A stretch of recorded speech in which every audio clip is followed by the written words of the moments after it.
The Galactic Academy's orientation hall buzzed with nervous energy as species from across the known universe gathered for their first day. James Chen adjusted his simple Earth-standard uniform, standing barely chest-high to most of his classmates. Beside him, Lisa Okafor clutched her datapad, her dark eyes taking in the impressive array of beings surrounding them. "Look at the size of those Krextai," Liza whispered, nodding toward a group of towering, chitinous creatures with razor-sharp mandibles and 4 muscular arms. Their exoskeletons gleamed like polished obsidian, and their compound eyes tracked every movement in the room with predatory precision. James followed her gaze to where 3 Krextai stood in formation, their leader easily 3 meters tall.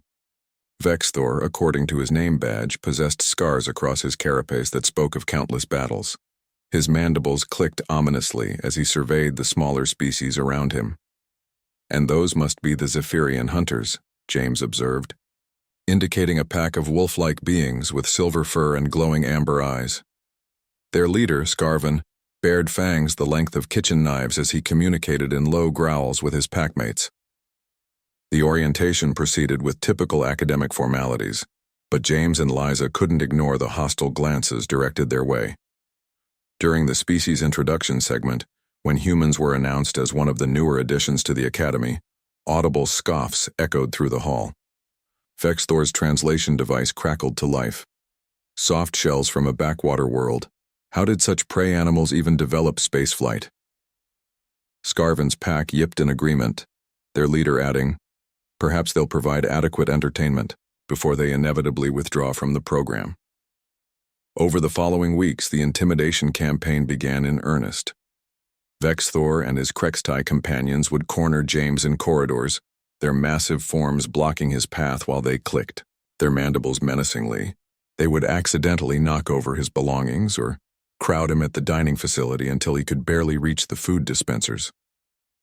Scarvan's pack employed different tactics with Liza, surrounding her during study sessions and describing in graphic detail how their homeworld hunters tracked prey through endless forests.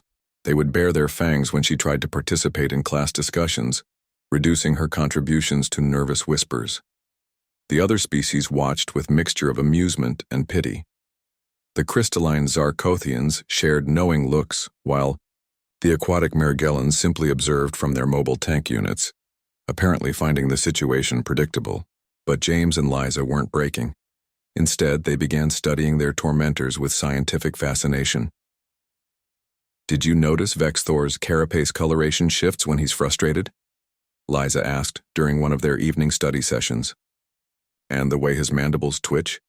It's almost like he's trying to communicate something beyond just aggression." James nodded thoughtfully. Scarvan's pack dynamics are interesting too. They're not just mindless predators, there's complex social structure there. Did you see how the younger ones defer to the alpha during feeding time? Their breakthrough came during xenobiology class when Professor Kelnari, a wise Etherian instructor, discussed evolutionary pressure and survival strategies. James raised his hand. "Professor, wouldn't a species that evolved as apex predators potentially struggle with social cooperation when facing problems that require collective problem-solving rather than dominance displays?" The question hung in the air. Several species stirred uncomfortably, but Professor Kelnari's 6 eyes brightened with approval. That evening, James approached Vexthor directly. The towering Krextai loomed over him, mandibles clicking expectantly. "Hey Vexthor," James said casually. "Liza and I were wondering if you and Scarvan's pack would like to join us for dinner tomorrow. We're cooking." The clicking stopped abruptly. Vexthor's compound eyes focused intently on the small human. "You invite us to consume sustenance together?" "Well, yeah. We figured you guys might be curious about human food, and honestly, we'd love to learn about Krextai and Zephyrian cuisine too." Scarvan's pack had approached during this exchange. Their leader's ears perked forward in confusion. "This is some form of challenge ritual?" he growled. Liza stepped forward with a warm smile. "Not at all. We just thought it would be nice to get to know you better. James makes amazing pasta, and I've been experimenting with fusion cooking using ingredients from the Academy's botanical gardens." The next evening, their shared dormitory common area had been transformed. James had somehow acquired enough seating for beings of vastly different sizes, while Liza had prepared a feast that accommodated various dietary requirements. The aroma filled the space with complex, enticing scents. Vexthor arrived first, moving with uncharacteristic uncertainty. His usual aggressive posture had been replaced by something resembling curiosity. Scarvin's pack followed, their predatory formation abandoned in favor of loose, almost playful positioning. "This is unexpected," Vexthor admitted, his translation device conveying subtle surprise as he examined the carefully prepared seating, arrangement sized for his massive frame. As they shared the meal, barriers began dissolving.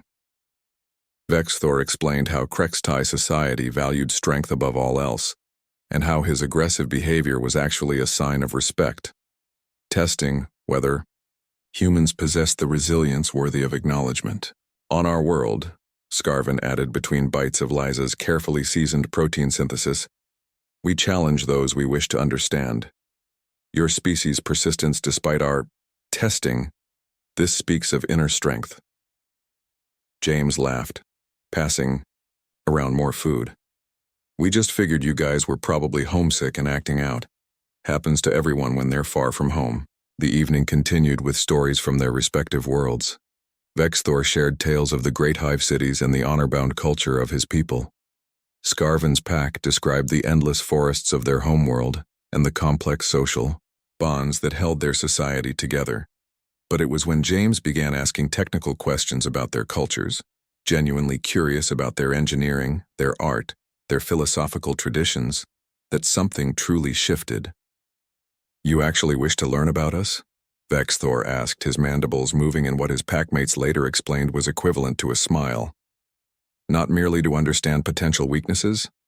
"Of course," Liza replied, refilling his cup with Earth-standard tea that she'd modified for his biochemistry. "Why would we want to know your weaknesses? We want to know what makes you proud of your people." By the evening's end, 3 apex predator species and 2 humans had formed an unlikely alliance. Word spread quickly through the academy. The small, soft humans had done something unprecedented. They had turned potential enemies into genuine friends, not through dominance or submission, but through something their galaxy rarely saw: unconditional hospitality and sincere curiosity. As Professor Kelnari noted in her personal log that night, "Today I witnessed something remarkable. The humans have demonstrated that true strength lies not in the ability to destroy one's opponents, but in the wisdom to transform them into allies. Perhaps this small species from the outer rim will teach us all something valuable about survival." The Galactic Academy would never be quite the same.